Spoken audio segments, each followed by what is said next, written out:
Shanghai is a city that never sleeps, a shimmering monolith of glass and steel where the neon lights of the Bund reflect off the Huangpu River like a million fractured promises.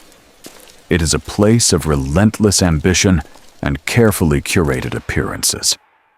But in the Hongkou district, behind the door of a nondescript apartment, a chilling darkness was brewing. A darkness that would eventually be preserved at 18 degrees below zero. This is the story of a marriage built on thin ice, a teacher with a heart of gold, and a man whose vanity was only matched by his capacity for cruelty. Yang Liping was the kind of woman mothers point to as the gold standard.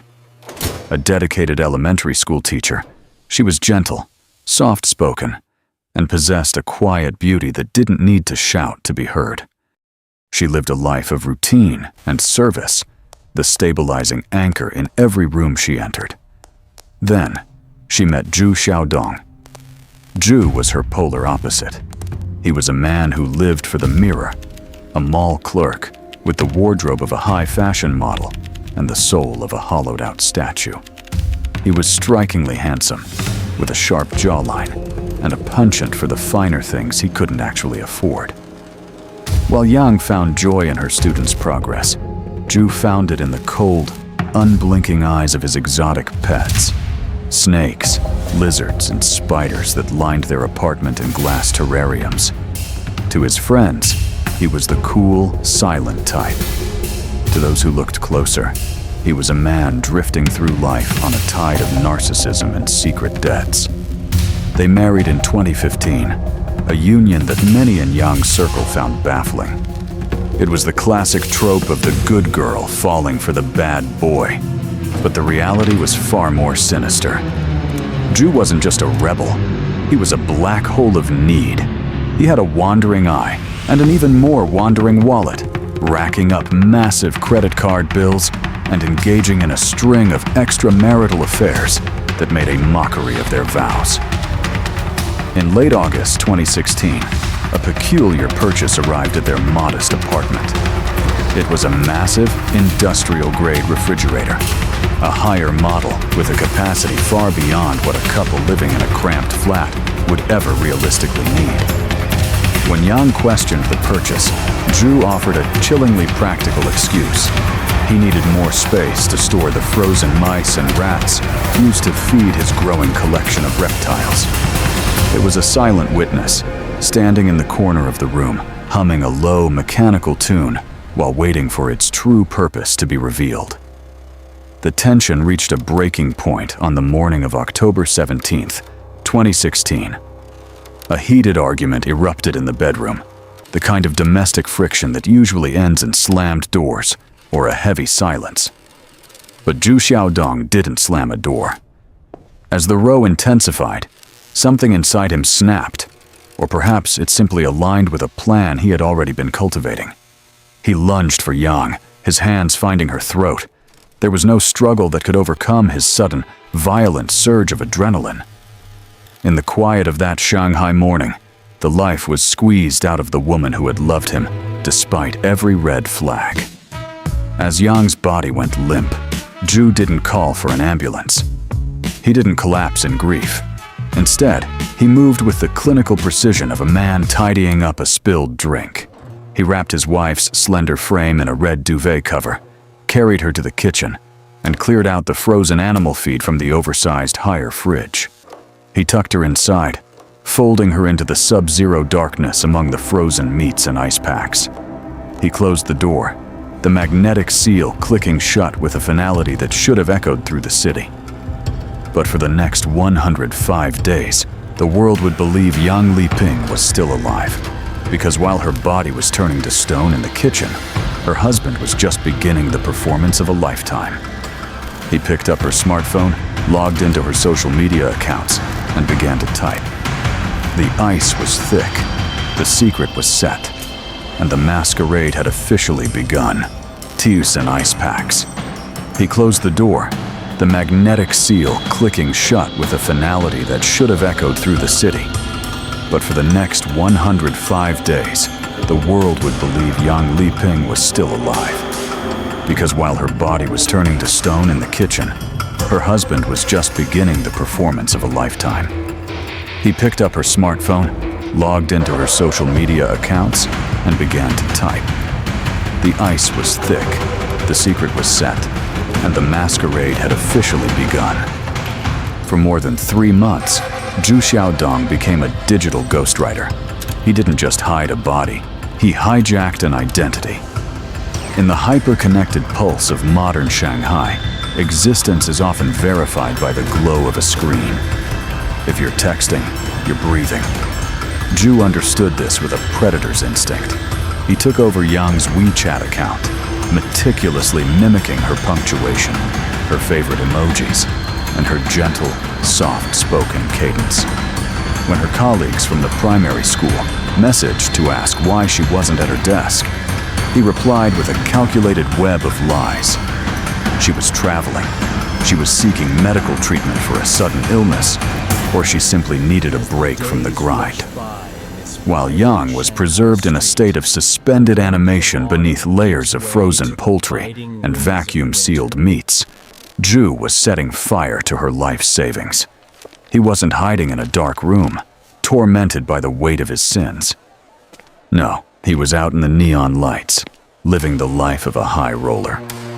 He used her credit cards to fund lavish dinners, luxury shopping sprees, and late-night trysts at expensive hotels. It was the ultimate narcissistic payoff, all the perks of her income with none of the weight of her presence.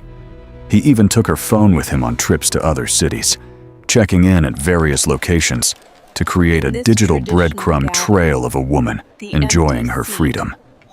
But there was a silent witness to his depravity, humming steadily in the corner of their small apartment. Forensic investigators would later highlight the purchase of that refrigerator as a smoking gun of chilling premeditation. It was a massive industrial capacity unit, far larger than what a young couple in a cramped apartment would ever require. Zhu hadn't bought it to store groceries. He had bought it to store a secret. It wasn't a home appliance. It was a custom-ordered sarcophagus, purchased weeks before the argument that he claimed had spiraled out of control. As the weeks bled into months, the digital smoke and mirrors began to flicker. Her parents, desperate to hear their daughter's voice, were repeatedly rebuffed.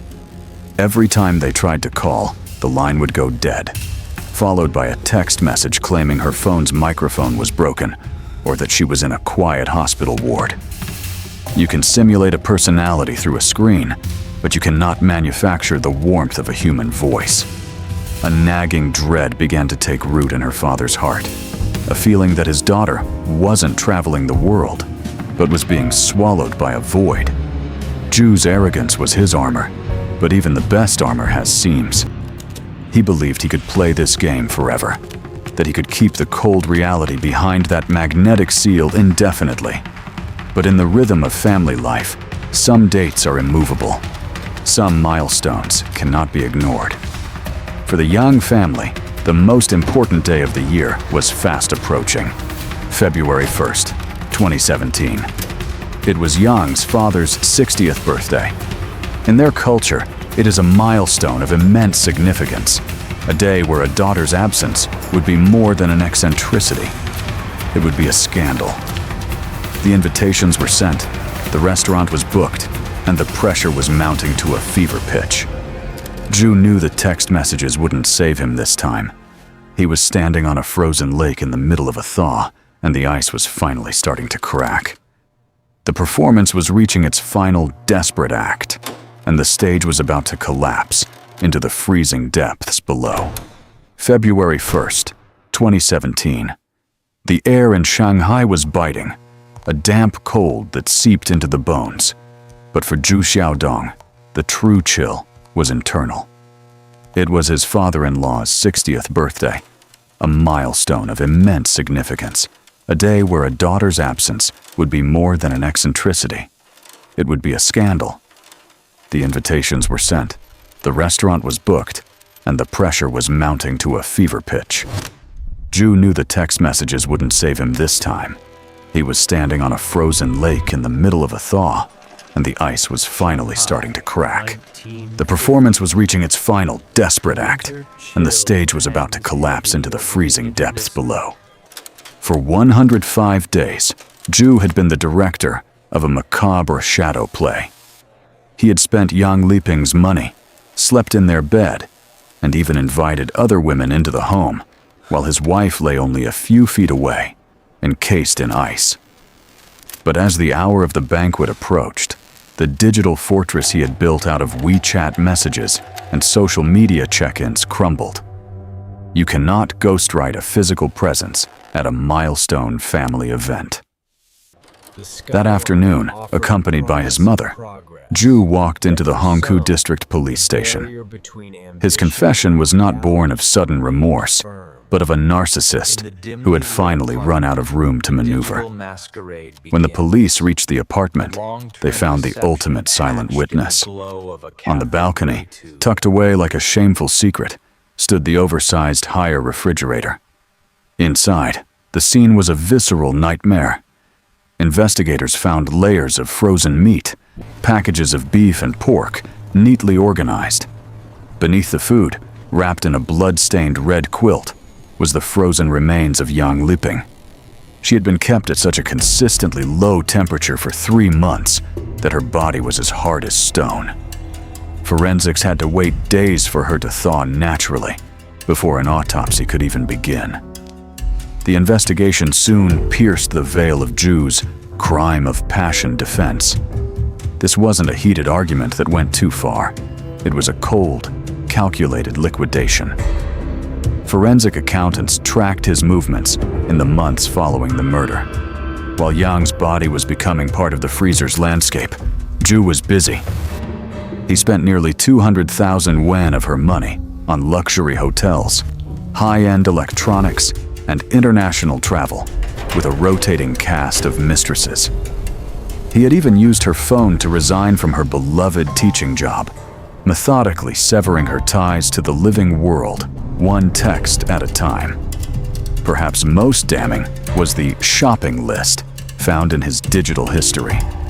Weeks before the murder, he had researched the specific model of the freezer and purchased books about death, decomposition, and the anatomy of the human neck.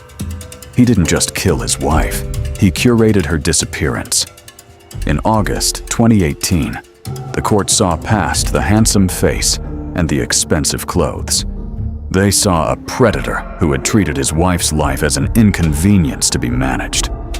Zhu Xiaodong was sentenced to death, a rare and absolute judgment that reflected the sheer depravity of his deception. The case left Shanghai and the world reeling. It wasn't just the brutality of the act, but the chilling realization of how easily a life can be reduced to a digital signal. Yang Liping was a woman who loved her students, her parents, and the man who would eventually become her executioner. As the final sentence was read, the silence in the courtroom was a heavy reminder that while the ice had finally melted, the warmth would never return to the home on Hongxin Road.